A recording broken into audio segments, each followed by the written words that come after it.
Sudah nggak mikirin duit. Kalau seneng itu, duit mikirin saya. Ngapain mikirin duit? Biar duit mikirin saya. Betul nggak? Ngapain cari duit? Duit dong cari saya. Kan saya lebih mulia dari duit. Kalian itu kadang-kadang menghinakan diri kalian sendiri. Ke dunia cari duit. Duit cari kita. Dan saya nggak mau nyari duit. Duit dong cari saya. Saya kan lebih mulia. Ini ngerti maksud saya? Ini udah ilmu tingkat tinggi nih ya, jangan salah paham. Bismillahirrahmanirrahim. Assalamualaikum warahmatullahi wabarakatuh. Salam sejahtera untuk kita semua. Om Swastiastu, Namo Buddhaya. Salam kebajikan, Sampurasun. Rahayu Sagung Dumadi. Semoga seluruh makhluk hidup di semesta ini, baik yang kelihatan maupun yang tidak kelihatan, di setiap ruang dan waktu, di semua tingkatan, senantiasa hidup berbahagia. Semoga kita semua yang masih hidup di semesta ini bisa menjadi sumber cinta, sumber sukacita, sumber ketentraman, sumber kebahagiaan, sumber kedamaian bagi semua makhluk. Mari kita bertekad saat ini juga, hari ini juga, tidak boleh ada lagi makhluk lain yang terluka oleh kata-kata kita. Tidak boleh ada lagi makhluk lain yang berkurang kebahagiaannya bertemu dengan kita. Itulah yang disebut dengan rahmatan lil alamin. Kita sudah menjadi rahmat bagi semesta. Jadi kalau mengacu pada kata-kata Nabi Muhammad, beliau mengatakan sebaik-baiknya manusia adalah yang berguna bagi manusia yang lain. Tidak ada orang telanjang, kemudian nanam kapas, dan tidak mau pakai baju karena ingin baju buatan sendiri. Ada? Tidak ada. Tidak ada orang yang diam aja, tidak makan nasi, ingin nanam padi sendiri. Biar nanti makannya hasil karya sendiri. Keburu mati bukan? Coba renungkan. Apa sih di semesta ini yang kita pakai saat ini yang tidak bergantung kepada orang?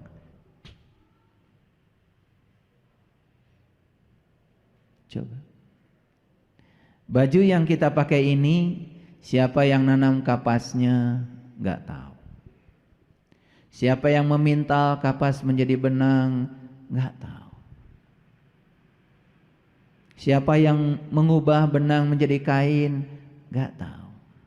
Siapa yang menjahit di pabrik? Enggak tahu. Taunya kita beli baju karena kita punya uang di pasar dan kemudian kita menggunakannya. Itu saja yang kita bisa lakukan. Mungkin enggak ada baju ini tanpa ada yang menanam kapas? Kan enggak ada. Jadi betapa besar ya utang budi kita kepada banyak orang. Dan menjadi sangat lucu kalau kita tidak sadar tentang kebaikan orang kepada kita. Satu butir nasi yang ada di hadapan kita, kalau mau ditafakuri, siapa yang nanamnya nggak tahu. Siapa yang ngurus airnya nggak tahu. Siapa yang kerja di pabrik pupuk nggak tahu. Itu baru kebaikan dari manusia. Apalagi kebaikan dari alam. Airnya berapa banyak? Udaranya berapa banyak? Sinar matahari yang diterima oleh padi berapa banyak? Ruang kosongnya yang menyediakan tempat buat hidup luar biasa. Jadi kalau kita jujur, sadar betapa banyak sebetulnya utang budi kita kepada orang, kepada semesta. Jadi saya suka aneh aja ya, kalau lihat orang kok berani mencaci maki orang lain, berani menyakiti orang lain, berani merendahkan orang lain. Itu orang sudah tidak tahu diri itu. Tidak tahu cara berterima kasih. Saya mau ambil buah nangka saja di depan rumah saya. Itu saya elus-elus pohonnya itu. Saya bilang terima kasih. Bahkan pohon nangka itu tidak pernah minta satu camplung saja dari buah nangka yang diberikannya kepada saya. Dari kecil dia pelihara terus dari pentilnya itu, ya. Dan saya perhatikan ya, itu cabang untuk menimbulkan buah nangka itu. Saya amati tiap hari sambil nyiram itu. Biasanya itu begitu datang si tongtolangnya itu, buah nangka kecilnya itu ternyata nggak langsung jadi buah nangka itu, jatuh dulu itu. Saya awalnya tuh kok pada jatuh dulu ya, kenapa? Oh ternyata nunggu dahan yang akan menyangga buah nangka itu besar dulu. Jadi kalau dahannya masih kecil buahnya udah besar, kan nanti patah itu. Cara semesta bekerja itu luar biasa. Nunggu dahannya besar, sudah besar, nah baru sudah kuat itu untuk menopangnya, si buah nangkanya itu membesar, terus membesar. Gak mati lagi.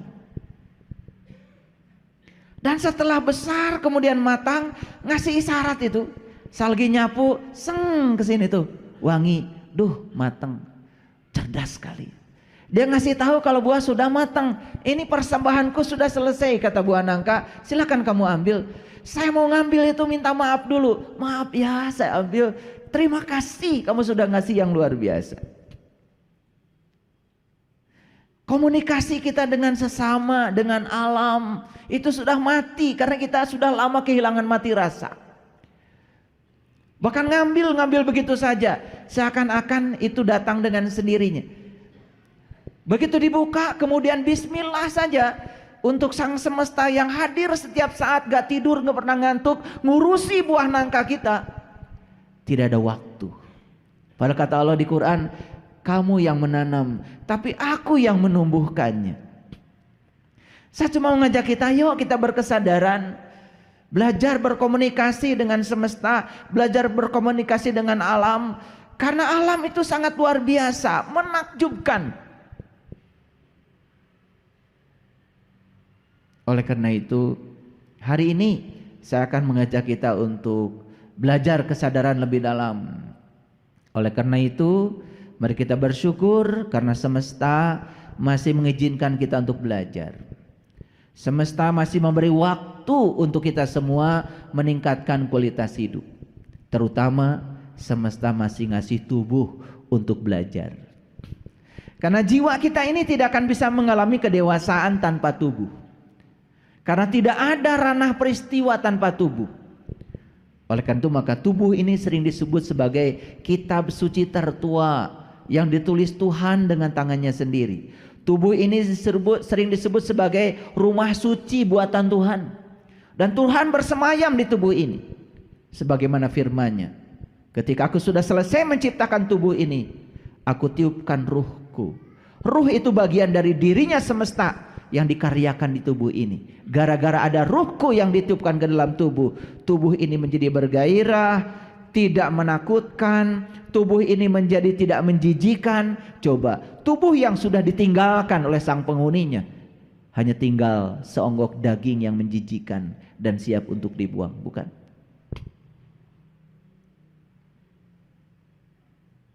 Sadari kalau tubuh ini rumah suci. Sadari kalau tubuh ini adalah kitab suci tertua yang ditulis Tuhan dengan tangannya sendiri. Begitu yang dikatakan para leluhur kita. Kalau ini kitab suci, kalau ini rumah suci, yuk berhenti mengotorinya. Kasih tubuh ini baju yang bagus dan layak. Pantaskan tubuh ini. Kasih tubuh ini makanan yang sehat dan layak. Karena makanan ini bisa menjadi obat kalau tepat buat tubuh. Dan makanan ini bisa menjadi racun kalau salah. Sekarang ini makan saja harus sesuai dengan golongan darah. Jadi alam semesta ini sudah memilih golongan darah A, makanannya ini loh yang bagus. Makan golongan darah B, ini loh makanan yang bagus. Para ilmuwan itu sampai sedemikian cermatnya. Bagaimana supaya tubuh ini sehat? Dulu kan kita makan sehat itu 4 sehat 5 sempurna. Betul nggak? Dan sempurnanya kalau kita minum susu, kan begitu. Ternyata susu bagi golongan darah tertentu bagus, tapi bagi golongan darah yang lain kurang bagus. Susu bagi golongan darah tertentu tidak usah difermentasi, tapi bagi golongan darah yang lain harus difermentasi supaya sehat. Itu sains. Luar biasa ya. Sudah makan sesuai golongan darah? Boro-boro ya. Ya karena kita tidak mau gaul, tidak mau mengadopsi riset-riset modern yang ada. Tidak mau mendengar suara kebenaran yang disampaikan oleh semesta lewat para ilmuwan. Kita makanya gitu-gitu aja. Kita senangnya kan 4G. Garam, gula, goreng, gurih, kan gitu. Senangnya begitu. Betul nggak? Kurang garam langsung marah, ambil garam tambahan. Kurang gula, langsung ambil gula, tambah gula, harus legit. Nggak digoreng, nggak mau makan, harus digoreng. Nggak gurih, kasih ya cara supaya tambah gurih. Kasih santan, kemudian dipanaskan sampai beberapa derajat. Ya sudah, rusak semua unsur-unsur alam yang ada di situ. Setelah itu disantap, ya sakit, diabetes, darah tinggi, kolesterol, kan gitu. Betul nggak? Asam urat, badan pegal-pegal. Ditambah lagi jiwa kotor, tambah lagi pikiran kotor. Ya, seabrek-abrek penyakit datang di tubuh ini. Di usia muda, tubuh ini sudah tidak produktif lagi. Gigi sudah ompong di usia muda.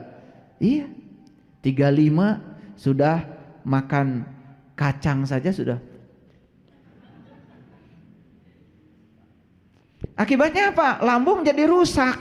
Kenapa? Makanan tidak sempat dikunyah, ditelan bulat-bulat. Capek lambungnya. Berbagai penyakit jadi datang. Pertama mah dulu.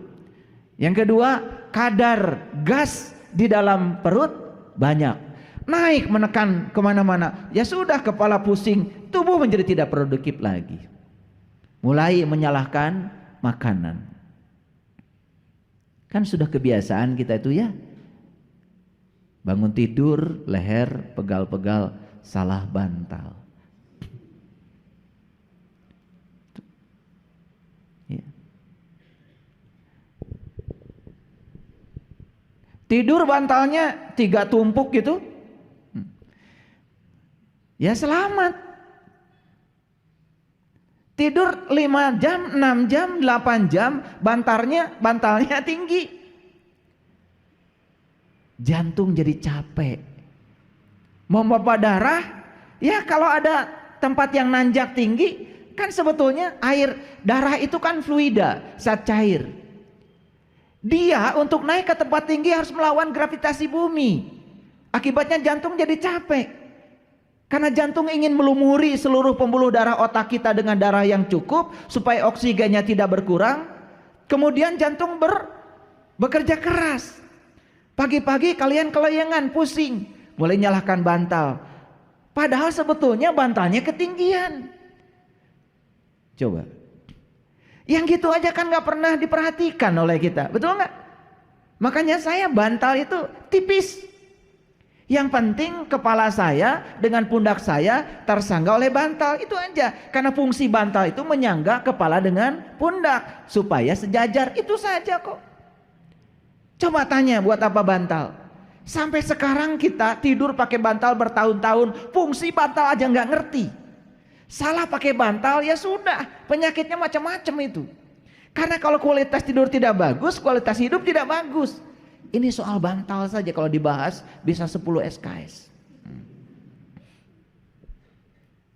Karena kita nggak pernah peduli terhadap hal-hal yang semacam itu, betul nggak? Iya. Coba pergi ke toko kasur, beli kasur untuk kesehatan. Kasurnya itu nggak empuk, lurus gitu, supaya tulang belakang kita tidak bengkok. Kita senengnya kan ya empuk-empuk itu. Akibatnya ketika tidur 5 jam, 6 jam, tulang belakang kita jadi bengkok. Bangun tidur, aduh, pinggang sakit. Betul nggak? Kasur kesehatan itu terbuat dari sabuk kelapa. Itu yang mahal. Ternyata harganya mahal itu, jutaan itu. Saya beli kasur gitu jutaan itu. Luar biasa. Kok saya jadi ngelantur ya ngomong kasur. Udah, mari kita bersyukur hari ini kita bisa ketemu. Mari kita puji Allah bersama-sama membaca hamdalah. Alhamdulillahirabbil alamin. Mari kita sapa asma Allah dengan kelembutan dan cinta. Semoga ilmu yang didapat hari ini membawa kita pada kesadaran baru, meningkatkan kualitas hidup kita, meningkatkan kebahagiaan kita. Kita sapa asmanya dengan kelembutan dan cinta seraya membaca basmalah. Bismillahirrahmanirrahim. Baik. Saya hari ini akan berbicara, judulnya pendek hari ini, Makrifat Akhlak.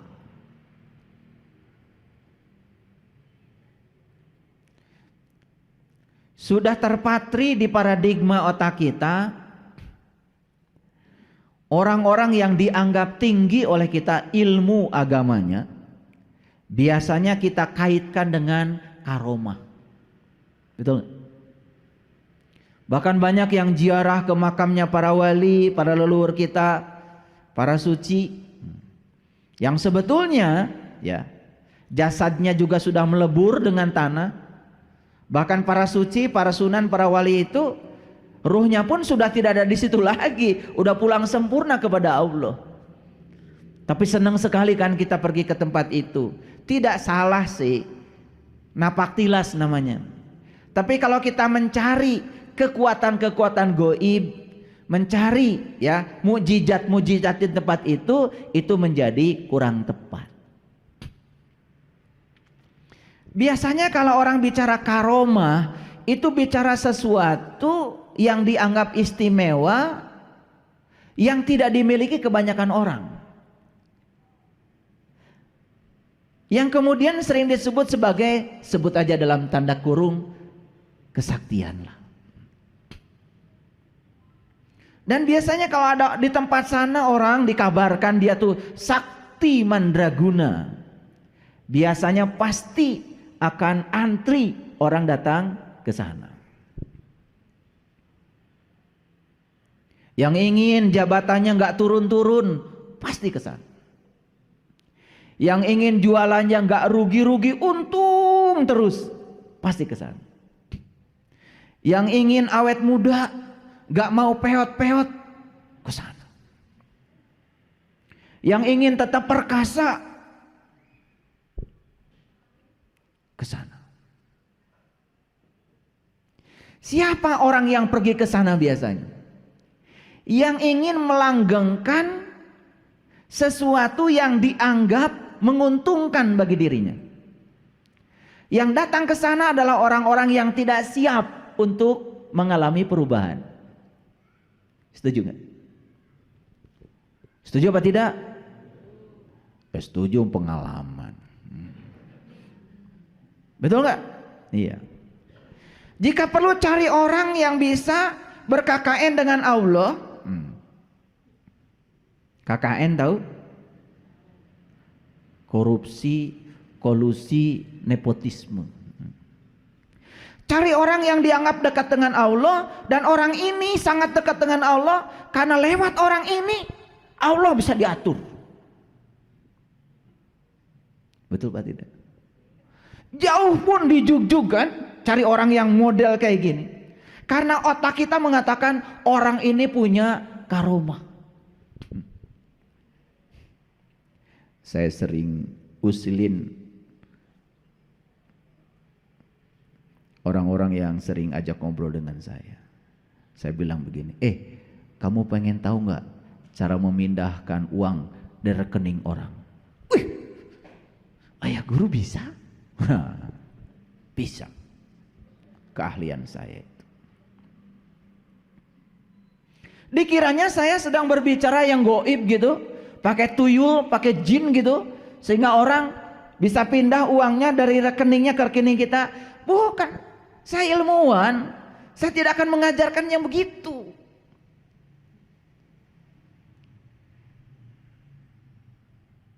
Gini, kamu bisa mijit nggak? Bisa ya.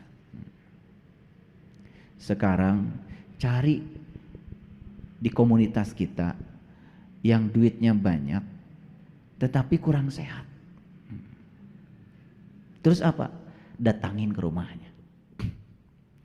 Pak, Bu, kayaknya Bapak Ibu ini kurang sehat. Banyak urat murungkut. Kebetulan saya punya keahlian lurusin urat-urat murungkut. Ya sudah, ambil minyak urut dengan cinta kasih. Begitu dia merasa nyaman tubuhnya, merasa sehat tubuhnya, gak mungkin deh gak ngasih hadiah. Gak mungkin ngasih hadiahnya yang receh-recehan gitu. Apalagi ketika diajak ngobrol, ini pernah berobat ke rumah sakit gak Pak, Bu? Pernah. Saya sudah habis banyak tapi gak sembuh-sembuh. Lewat tangan kamu ternyata saya sembuh. Ada nomor rekening? Kasih nomor rekening, pindah duitnya dari rekening dia ke rekening kita. Itu cara memindahkan uang dari rekening orang. Sakti gak saya? Sakti, itu namanya sakti itu ya. Kalau masih pakai jin kuntilanak, apalagi pakai tuyul, gak sakti. Itu berarti minta bantuan pihak lain, betul gak? Yang sakti itu yang tidak minta bantuan apa-apa. Ini judul kajian kita hari ini, menarik. Makanya saya bicara ma'rifat akhlak. Sudah stop cari ilmu kanuragan, cari ilmu supranatural, ilmu-ilmu yang melanggar hukum alam. Jangan.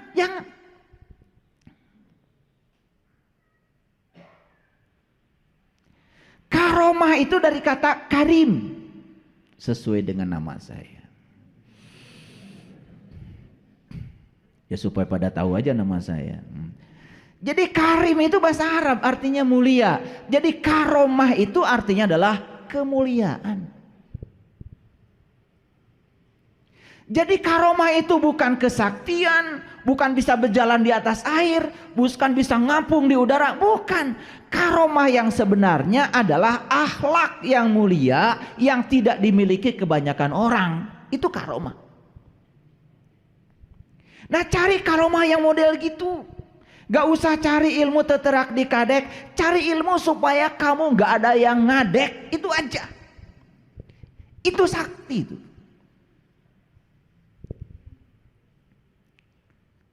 Begitu kamu menjadi orang yang dianggap sakti oleh orang lain akan takut pada kamu.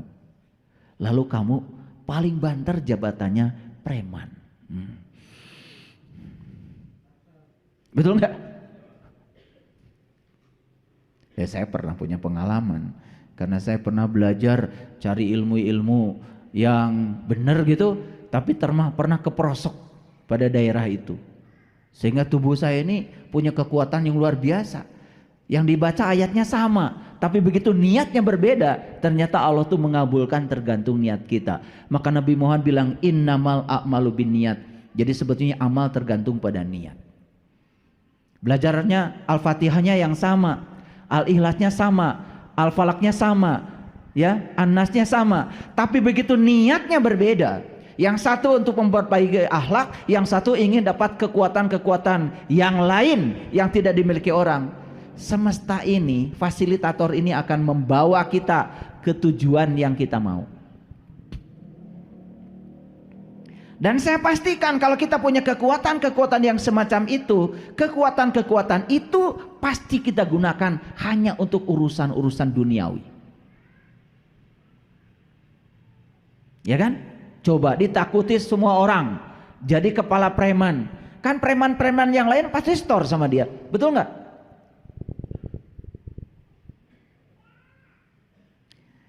Jadi makrifat akhlak ini apa sesungguhnya yang mau saya bahas?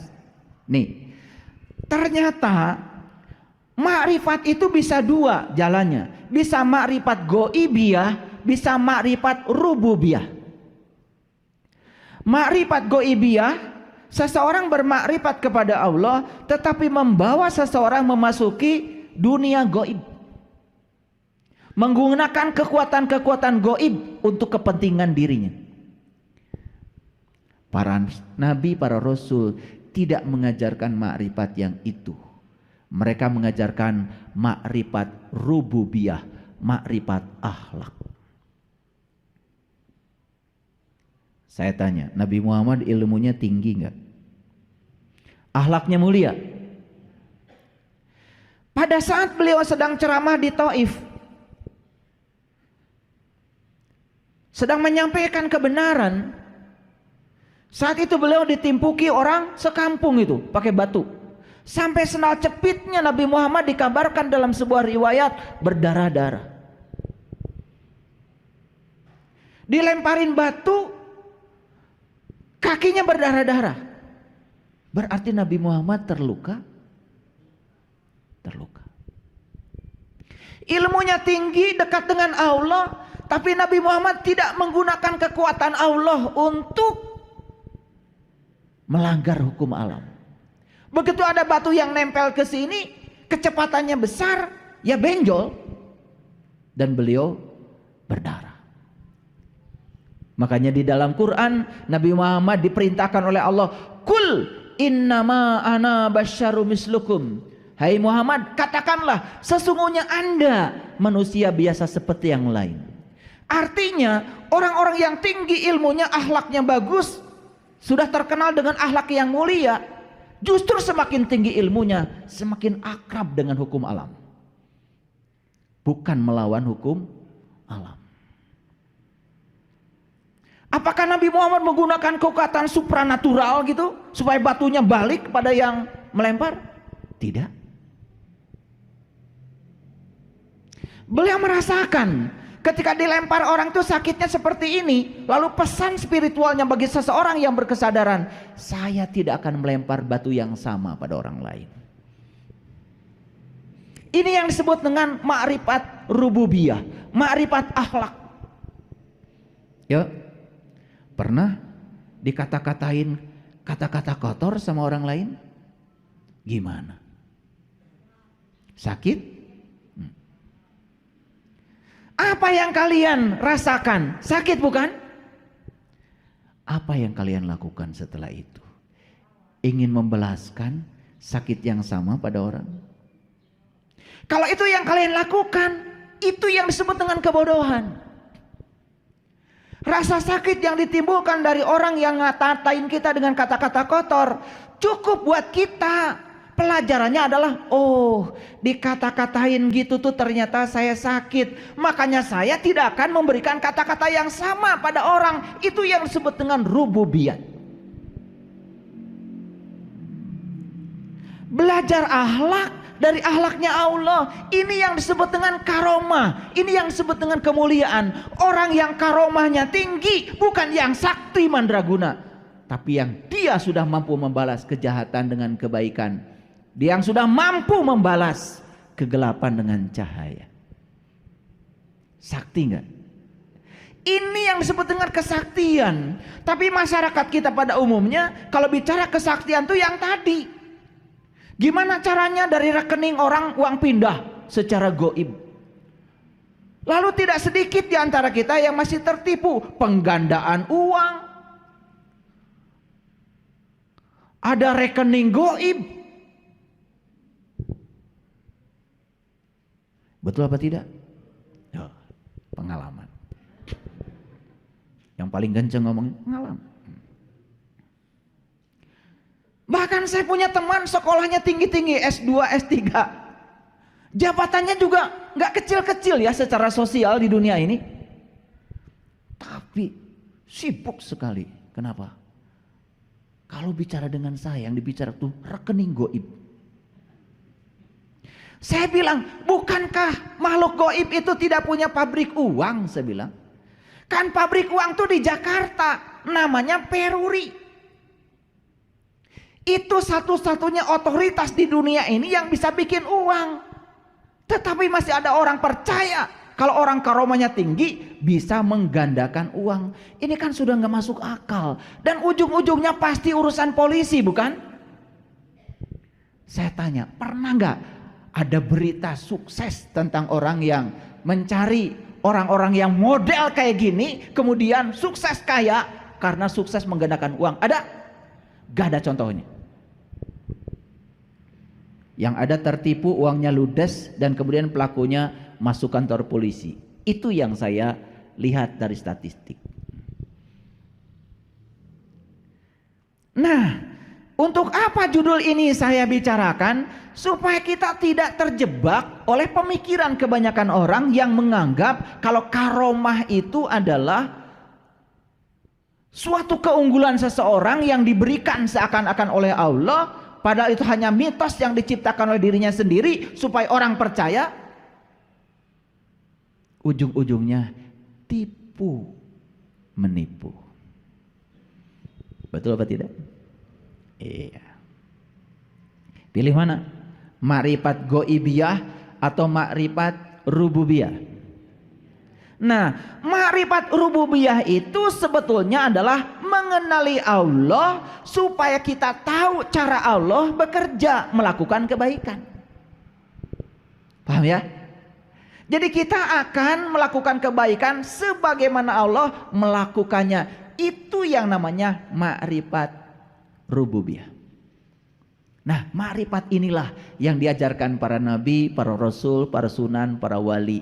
Makanya banyak yang datang kepada saya, bertanya kepada saya, ya, gimana caranya ayah supaya usaha saya bangkit? Gampang. Kamu perhatikan yang menyebabkan usaha kamu bangkrut. Gitu aja kan? Lalu pelajari. Hal-hal apa yang membuat usahamu bangkrut? Rubah yang membuat bangkrut itu. Nanti kamu akan ketemu dengan cara bangkit usahanya. Orang-orang yang kayak gini kalau saya ajarkan seperti ini langsung mabur. Tapi kalau saya kasih baca ini sekian kali, baca ini sekian kali, baca ini sekali, insya Allah bangkit. Pada senang. Walaupun yang dibaca gak tahu artinya. Makin banyak jumlahnya makin percaya. Bahkan ada yang nawar sama saya, cukup gitu baca ayat ini 10 kali gak kurang. Oh, kalau kamu mau nambah, tambah lagi 1000 kali. Yang gini lebih dipercaya daripada saya bicara secara masuk akal. Jadi supaya ternyata orang ini lebih senang yang gak masuk akal daripada yang masuk akal. Ini model-modelnya kayak gini. Oke, maaf ya, saya cuma bergurau. Di sana yang kayak gitu di sana, sini nggak beda. Nah, apa sih makrifat itu? Makrifat itu dari kata arofa. Arofa itu artinya mengenal. Jadi makrifat itu artinya adalah ilmu mengenal. Nah, makrifat itu digandengkan dengan Allah. Jadi makrifatullah. Jadilah ilmu mengenal Allah. Digandengkan dengan Rasul. Makrifatul Rasul. Itu jadi mengenal Rasul. Jadi tergantung mau digandengkan kata makrifat dengan kata apa. Jadi sebetulnya objeknya bisa apa saja. Bisa apa saja. Nah, kalau berbicara ma'rifatullah, tentu saja belajar mengenal Allah. Maka yang dikenal dari Allah itu asmanya, sifatnya, af'alnya, kan gitu. Sampai kepada Allahnya kalau kita mau. Karena gak mungkin kan ada asma kalau tidak ada barangnya. Betul nggak? Kalian juga tidak mungkin ada nama kalau nggak ada barangnya. Betul nggak? Ada Titon itu karena ada barangnya. Barangnya nggak ada nama itu dulu. Betul apa tidak? Ya. Dah, balik lagi ke sini. Jadi ma'rifatullah itu adalah ilmu mengenal Allah. Nah, saya kasih tahu dulu, banyak orang yang belajar ma'rifatullah tapi nggak tahu tujuannya. Tujuan belajar ma'rifatullah atau tujuan belajar ilmu mengenal Allah adalah tahalluq bi ahlakillah. Supaya kita berakhlak seperti akhlaknya Allah. Nah, apa dasarnya? Nanti saya tunjukkan ayatnya. Karena Allah berfirman dalam Al-Quran, wa ahsin kama ahsanallahu ilaika. Berbuat baiklah kamu sebagaimana Allah berbuat baik kepada kamu. Jadi sesuatu disebut perbuatan baik apabila mekanisme melakukannya persis seperti Allah melakukannya kepada kita. Coba, pernah ada yang minta nafas sama Allah? Enggak kan? Dikasih. Pernah ada yang minta melihat sama Allah? Enggak kan? Dikasih. Pernah ada yang minta, ya Allah hari ini saya telinganya pengen mendengar. Pernah? Enggak, langsung mendengar aja. Coba. Satu, cara Allah melakukan kebaikan itu berdasarkan kebutuhan kita. Dan Allah tuh sangat mengerti kebutuhan kita, maka apapun yang kita butuhkan dikasih. Hebat gak Allah? Jadi Allah itu merasa sebelum terasa. Makanya berbuat baik itu coba belajar merasa sebelum terasa. Kalau ada orang datang ke rumah kita, ya, kelihatan orang itu datang dari jauh, dia kalau mau bicara nggak punya ongkos sungkan. Coba belajar merasa sebelum terasa. Gak usah nunggu orang itu minta ongkos, kasih saja ongkos. Saya kalau ada orang datang dari kampung ke rumah saya, apalagi bawa-bawaan, udah langsung saya hitung itu. Ongkos dari kampung ke sini berapa, pulangnya berapa, mampir di jalan berapa, sampai pipisnya 2.000 di mana saya hitung itu. Tambah oleh-oleh, udah saya kasih. Nah, Allah itu memberi kepada kita tuh begitu. Kita mah orang sudah minta-minta sama kita pun luar biasa. Sampai air mata bercucuran, masih juga bertahan. Merasa itu milik kita. Ngerti gak maksud saya? Ini saya mau bikin kalian semua yang hadir di ruangan ini sakti setelah ini. Gak usah baca itu, baca ini, gak usah.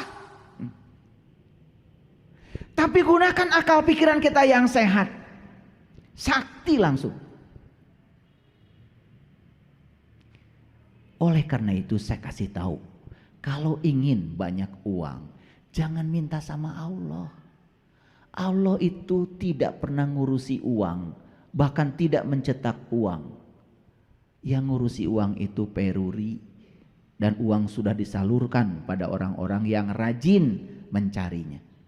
Cari orang yang saldo rekeningnya banyak, baik-baiklah sama mereka. Betul nggak?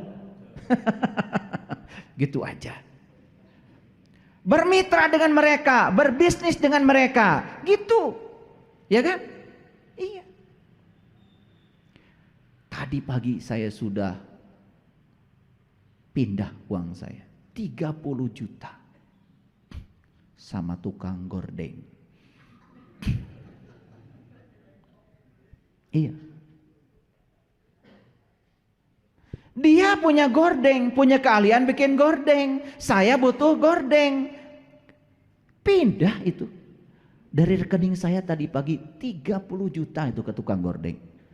Luar biasa tuh tukang gordeng. Sakti dia.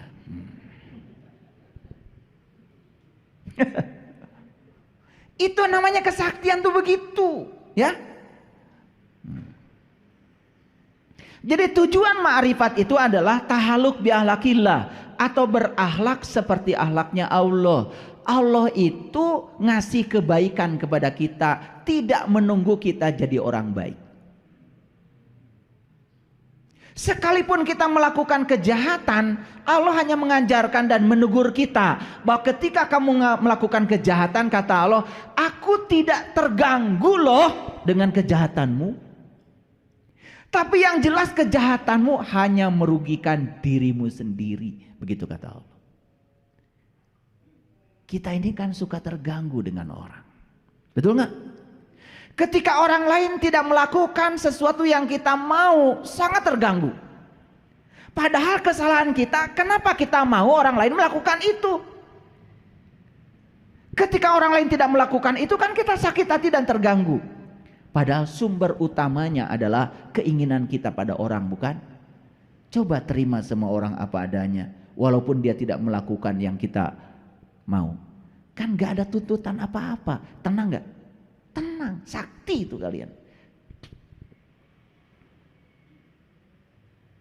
Jadi para rasul itu datang ke dunia ini diutus untuk menjadi contoh dan teladan yang nyata bagi manusia, karena mereka itu adalah orang-orang yang sudah berakhlak seperti akhlaknya Allah. Maka Nabi Muhammad terkenal akhlaknya beliau itu Al-Quran. Al-Quran itu adalah firman Allah. Al-Quran itu kalamullah. Berarti Nabi Muhammad itu akhlaknya adalah akhlaknya Allah. Mulia enggak? Mulia enggak? Makanya beliau bersabda, aku diutus ke dunia ini untuk memuliakan akhlak. Nah ini yang sering lupa kita. Beliau datang ke dunia ini untuk memuliakan akhlak. Instrumennya banyak. Ada rukun iman, ada rukun Islam. Itu instrumen. Itu bukan tujuan. Itu instrumen, itu toolnya, itu alatnya. Supaya akhlaknya mulia, ini loh instrumennya begitu. Nah kita berfokus pada instrumen. Dianggap instrumen itu jadi tujuan. Lupa pada akhlak. Makanya banyak orang yang lupa akhlak sholat, lupa akhlak syahadat, lupa akhlak zakat, lupa akhlak saum, lupa akhlak haji. Dikiranya kalau sudah melakukan semua ritual itu selesai. Padahal itu baru tool, baru sarana. Puncaknya adalah akhlak. Nah ini yang saya ingin jelaskan hari ini. Makanya judulnya Ma'rifat Akhlak. Jadi kita ingin mengenal Allah, tujuan utamanya adalah supaya mekanisme perbuatan baik kita seperti Allah melakukan mekanisme perbuatan baik. Paham? Paham? Pernah nggak ada yang istimewa di ruangan ini, ditipu orang malah tambah baik sama orang yang menipu? Ada contohnya di sini? Ada? Dimarah-marahin orang, dihina orang, semakin sayang sama orang itu. Ada contohnya di sini? Kita ini hanya pandai mendongeng. Oh dulu ada orang, kalau Nabi Muhammad keluar dari sholat subuh, dimaki-maki Nabi Muhammad itu, difitnah luar biasa dengan kata-kata kotor. Tapi apa yang terjadi? Karena orang itu buta, sama Nabi disuapin. Dimaki, dihina, dihardik, malah beliau menyuapinya dengan penuh cinta kasih. Dan suatu saat ketika Nabi Muhammad meninggal, kemudian para sahabat ingin melanjutkan perbuatan Rasulullah itu, dan ternyata si orang buta ini mengatakan, ini bukan Muhammad yang saya kenal. Kenapa? Cara ngasih buburnya kasar katanya. Nah ini kan cerita, jangan diceritakan lagi, stop. Lakukan, learning to be, menjadi Muhammad. Jangan learning to know, jangan terus menerus cerita Muhammad. Nabi Muhammad itu Kalau Siti Aisyah sedang tidur, beliau punya kepentingan tidak pernah membangunkannya. Saking sayangnya, tidak pernah mengganggu tidur istri yang dicintainya. Pinter dongeng kalian? Itu diulang-ulang. Kapan kalian mau begitu? Itu aja. Ya. Saya sering cerita. Saya sudah menikah. Saya menikah tahun 91. Mana istri saya udah datang? Karena kalau mau cerita istri harus ada. Nanti saya jadi gibah.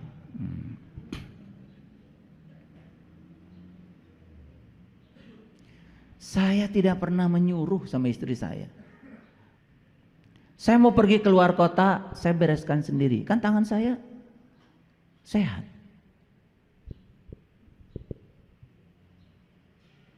Daripada saya mau pergi ke kota melaksanakan tugas, apalagi tugas dari kampus, kan istri saya nggak tahu baju apa yang dibutuhkan di sana. Betul nggak? Acara apa yang ada di sana? Daripada saya kemudian dibekali baju yang salah. Kan repot saya di sana harus beli baju lagi. Di sana saya mau seminar, baju saya jas, ya saya yang tahu. Istri saya kan nggak tahu. Gimana kalau dibekelin celana training? Betul nggak? Suruh olahraga terus di sana malah. Tetapi kalau istri saya mau menolong saya, berarti dia sebetulnya ingin berbuat baik untuk dirinya sendiri.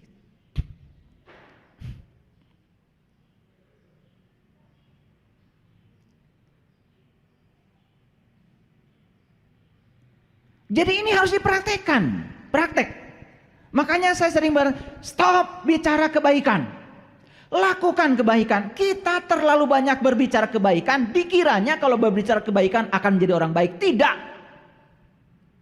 Kalian bicara Nabi Muhammad sabar, kalian tidak akan jadi sabar. Tapi lihat apa yang menyebabkan Nabi Muhammad sabar, ikuti caranya.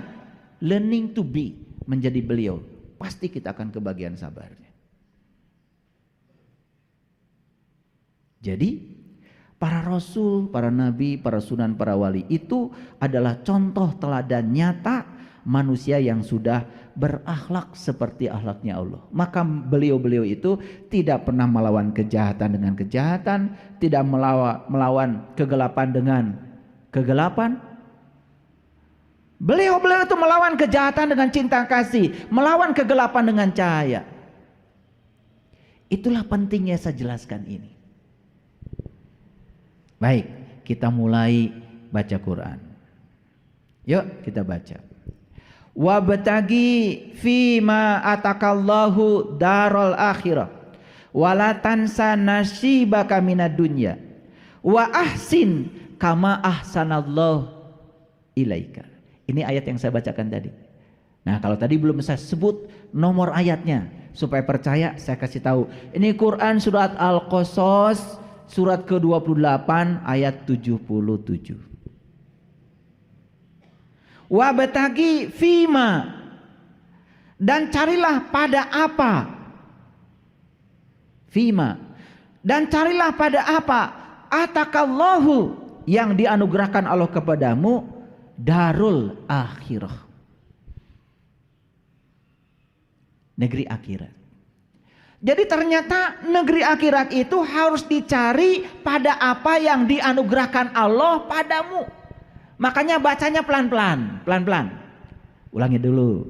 Wabtagi fima atakallahu darul akhirah. Carilah pada apa yang Allah anugerahkan padamu, negeri akhirat. Jadi ayat ini ngasih isyarat bahwa negeri akhirat itu ada pada apa yang Allah anugerahkan padamu. Paham sampai sini? Ini supaya clear. Allah itu nyuruh nyarinya di mana? Apakah Allah nyuruh nyari ke tempat lain? Ke tetangga? Ke negeri yang jauh? Enggak. Allah cuma bilang, carilah pada apa yang Allah anugerahkan padamu negeri akhirat. Ini alamat dari Allah. Ternyata negeri akhirat itu ada pada apa yang Allah anugerahkan padamu. Sekarang kita dianugerahi apa sama Allah? Karena di situ katanya akhirat diletakkan menurut Quran. Bukan menurut saya ya. Dikasih apa sama Allah? Dikasih hidup. Ada akhirat di situ? Ada. Pasti Allah nggak mungkin salah. Dikasih tubuh. Betul nggak? Betul? Dikasih pasangan hidup. Dikasih anak-anak. Dikasih cucu. Dikasih tetangga. Dikasih usaha. Dikasih uang. Dikasih masalah. Dihadirkan orang yang senang sama kita, dihadirkan orang yang tidak senang pada kita. Di situ kata Allah, akhirat itu adanya. Menurut Quran. Saya ulangi lagi. Wabatagi fima atakallahu darul akhirah. Carilah pada apa yang Allah anugerahkan padamu negeri akhirat. Kalau begitu, di penderitaan yang sedang kita lalui ada akhirat. Di kebahagiaan yang sedang kita jalani ada akhirat. Di tubuh yang sehat ini ada akhirat. Di tubuh yang sakit ada akhirat. Sekarang yuk kita sadari apa yang Allah anugerahkan pada kita hari ini. Di situ akhirat adanya. Jadi kalau ingin mendapatkan akhirat sederhana. Terima semua apa yang Allah anugerahkan padamu. Tangkap pesan yang dibalik.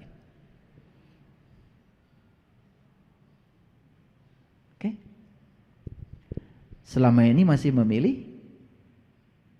Memilih? Di suami yang gak sabar marah-marah ada akhirat?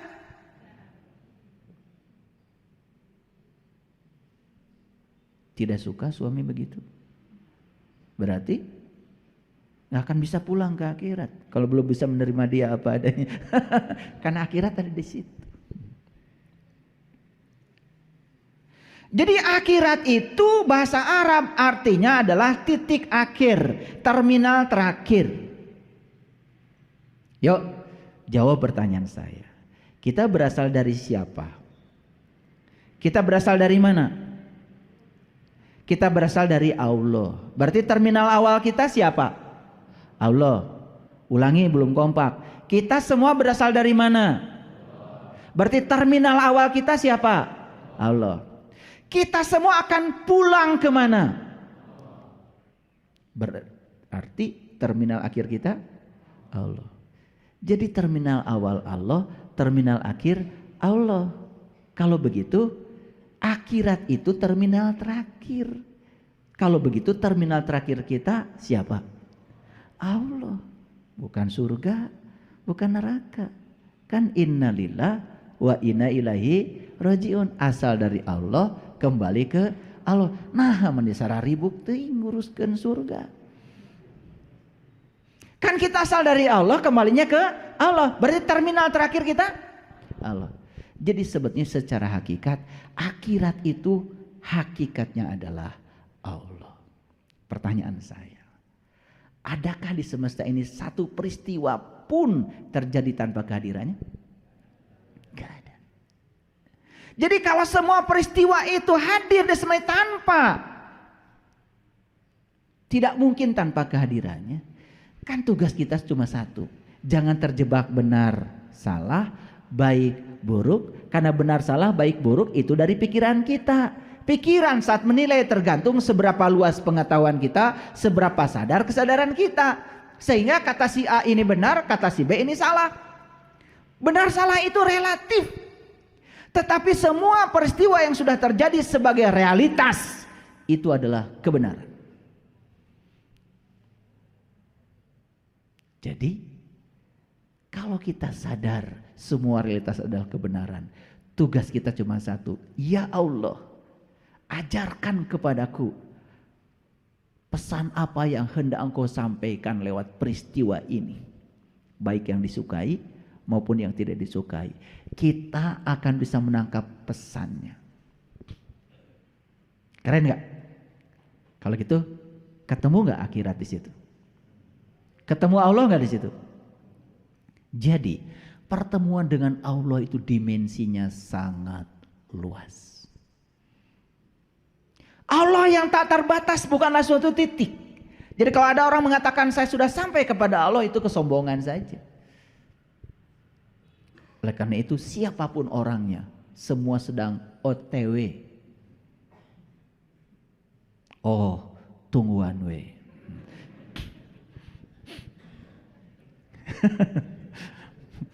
Semua kita tuh sedang OTW. Makanya disebut Israel. Orang yang sedang berjalan menuju Allah. Dan semua kita sedang berjalan menuju Allah. Emang menuju mana?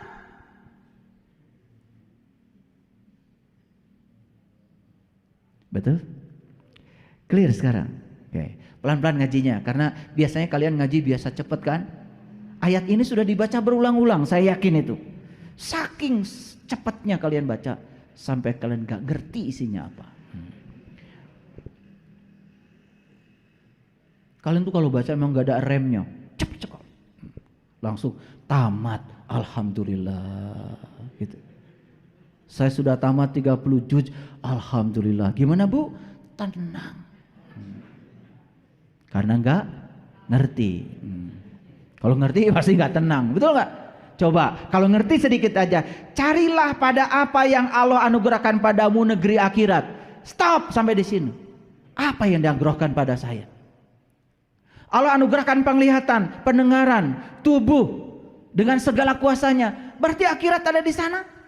Allah anugerahkan segala peristiwa, orang yang menyenangi, orang yang tidak menyenangi, berarti ada di sana. Coba, dengan dibuka seperti kita membuka lapisan bawang, ketemu, oh ternyata di semua yang Allah anugerahkan padaku, di sini ternyata akhirat. Kalau saya ingin mendapatkan akhirat, berarti saya harus menerima semua yang Allah anugerahkan pada saya apa adanya. Clear, selesai. Cerdas? Nah, agak cerdas sedikit lah. Ngaji dengan sudah minum air wortel kan? Wala tansa nasibaka minad dunya. Janganlah kau lupakan nasibmu di dunia ini. Ini peringatan dari Allah. Karena banyak orang yang melupakan nasibnya di dunia gara-gara terfokus pada akhirat. Dan akhirat itu adalah negeri yang nanti. Padahal kita tahu akhirat itu terminal terakhir. Terminal terakhir kita apa tadi? Allah. Jadi kembali kepada Allah itu kapan? Apakah sekarang, di kehidupan sekarang, atau nunggu mati dulu? Kapan? Sekarang. Yuk kita sekarang sadar, oh saya ini adalah makhluk cahaya yang ditiupkan Allah ke dalam diri saya. Berarti saya sekarang harus mencahayakan semesta. Oh saya datang ke dunia ini karena cinta kasih Allah. Berarti tugas saya di semesta ini adalah menyayangi, mencintai. Tidak boleh ada kebencian lagi. Oh saya datang ke dunia ini karena diutus oleh Allah untuk menjadi kepanjangan tangan Allah. Maka tugas saya di dunia adalah menjadi kepanjangan tangan Allah, menyampaikan cinta kasih Allah. Keren gak kalau gitu? Selamat gak hari ini? Kalau hari ini selamat, besok selamat, lusa selamat, ya sudah, nanti juga pasti selamat. Nah kita tuh melupakan hari ini karena berfokus ke sana, sampai kita melupakan nasib kita di dunia. Ini ayat nyambung ya, disuruh mencari negeri akhirat pada apa yang Allah anugerahkan padamu, kan yang Allah anugerahkan padamu adanya di sini di dunia. Makanya dipertegas dengan ayat yang kedua, wala tansa nasibaka minad dunya. Jangan pernah kau lupakan nasibmu di dunia ini. Jadi kalau kita lahir ke dunia miskin, jelas yang salah orang tua kita. Tapi kalau kita mati miskin, yang salah ya Anda.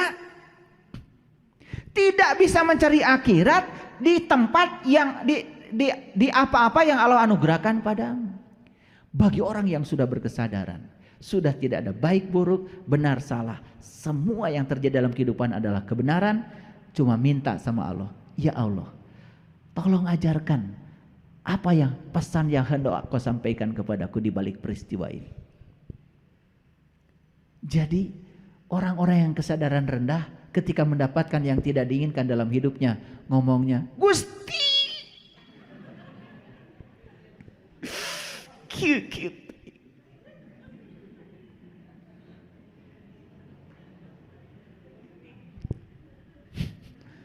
Kari tuai maraneh mah. Ya dijawab sama Allah. Aku sudah anugerahkan penglihatan, pendengaran, napas. Aku sudah anugerahkan tubuh yang sempurna.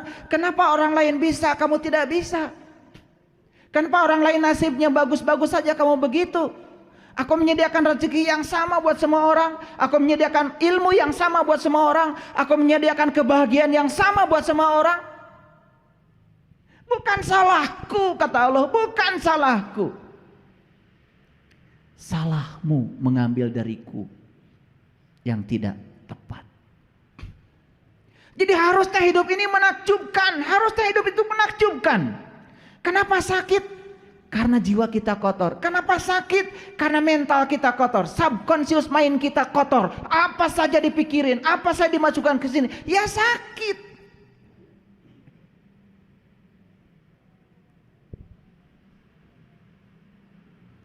Ngerti ini saya ngomong dari tadi? Sudah dikeraskan suara saya. Saya nggak, gaya saya mau begini, nggak bisa di itu. Kalau dari dorongan dari dalam harus bicara tegas, ya saya ngomongnya tegas. Karena itu udah bukan maunya saya. Syaratnya apa kata Allah? Wa ahsin kama ahsanallahu, berbuatlah kamu sebagaimana Allah berbuat baik kepada kamu. Lihat cara Allah berbuat baik kepada kita. Lihat. Tanpa keinginan, tanpa muatan, tidak bergantung baik buruknya kita. Tetap saja Dia menemani kita, berada bersama kita dimanapun kita berada. Seperti itu Allah. Makanya Allah itu ya seperti itu. Nah, kenapa Allah seperti itu? Karena Dia Maha. Maha itu makanya tidak pernah terganggu. Jadi kalau ada orang mengatakan, awas ya, kamu jangan berbuat durhaka kepada Allah, karena nanti kamu diazab sama Allah. Tersinggungan dong Allah.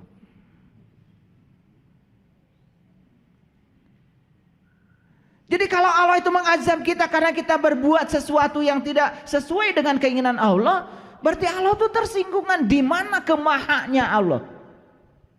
Awas, memahaminya tipis, tetapi kita bisa celaka. Karena Dia maha, maka kemahanya itu maha perkasa, maha kuasa, maha suci, maha rahman, maha pengasih, maha penyayang. Allah tidak terganggu. Semua manusia di dunia ini durhaka, Allah tidak akan berkurang kesuciannya karena Dia maha. Jadi ketika kita menyimpang dari jalan Allah, kita akan diajarkan, ini loh akibat kau menyimpang dari jalan Allah, jiwamu tersiksa, pikiranmu merana. Betul nggak? Dengan tetangga konflik, dengan istri konflik, dengan anak konflik, ya, penyakit banyak, duit gak punya, itu loh akibatnya, gitu kata Allah. Jadi Allah tuh cuma mengajarkan, kalau kamu memilih ini loh akibatnya. Kalau kamu memilih ini loh. Allah itu tidak pernah dendam, hanya mengajarkan kepada kita supaya tambah baik, itu saja. Nih, saya sering demonstrasikan air garam 1 sendok masukkan ke air 1 gelas asin. Garam 1 sendok masukkan pada air 1 ember, sudah tidak terlalu asin. Sama 1 sendok, garam 1 sendok masukkan ke kolam renang, ubak terus, gak asin. Garam 1 sendok masukkan ke danau, sama sekali gak asin. danau itu masih terbatas. Tapi garam 1 sendok tidak terasa oleh danau karena luasnya. Apalagi dia maha tak terbatas, maha luas.